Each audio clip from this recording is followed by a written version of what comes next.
If you're just like me, then you probably just watched Angel Reese of LSU and Caitlin Clark of Iowa go head-to-head in the Elite Eight. These two athletes, among many others on their teams, are some of the highest paid college athletes.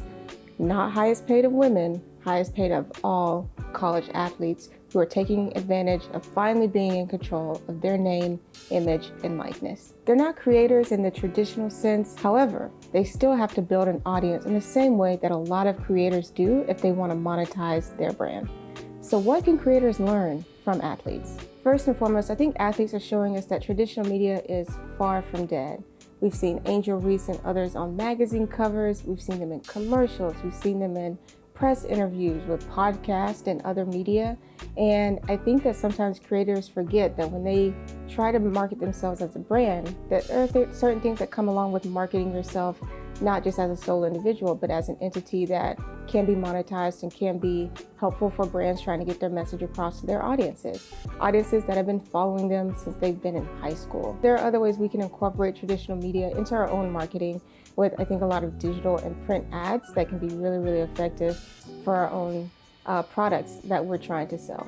Secondly, I think there has to be brand alignment. If you saw the recent announcement where Marques Brownlee is now one of the creator consultants who is working alongside Ridge Wallets, or Ridge as they're called, I think that just made really, really great sense. And I don't think anybody was necessarily too surprised that Marques Brownlee is now kind of becoming the creator face of Ridge Wallets. He has this really minimal, sleek kind of design style. He's in the tech space. He's produced products in collaboration with other brands. And so for him, having a long-term partnership like this with Ridge, where he not only gets paid, but he gets equity, is a really great deal for him.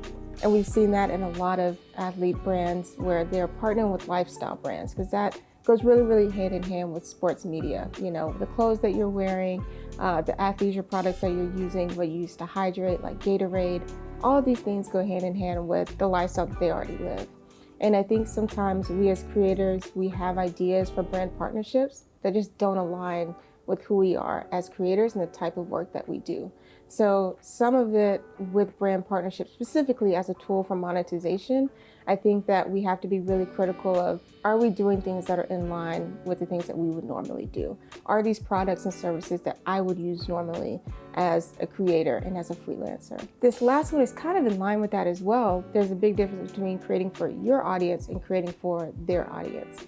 And I think that sometimes we, a lot of times, assume that brands want us to create for our audience and not necessarily for their audience.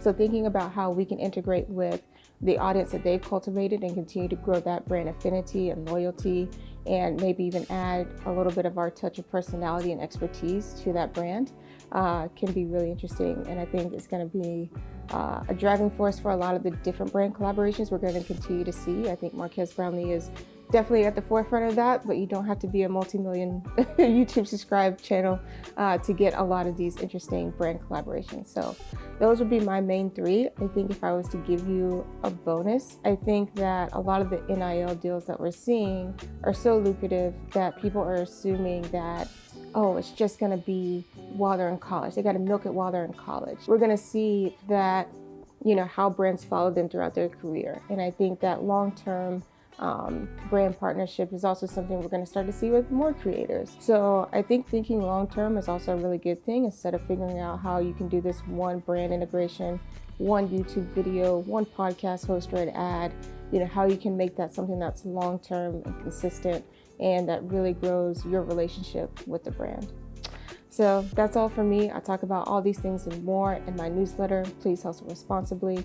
Click the link in the description if you want to check that out and subscribe. I'd love to have you here on this channel, obviously, in our next videos, as I talk a lot about creative entrepreneurship. And that is all for me. Like this video if you liked it, and I cannot wait to see you in the next video.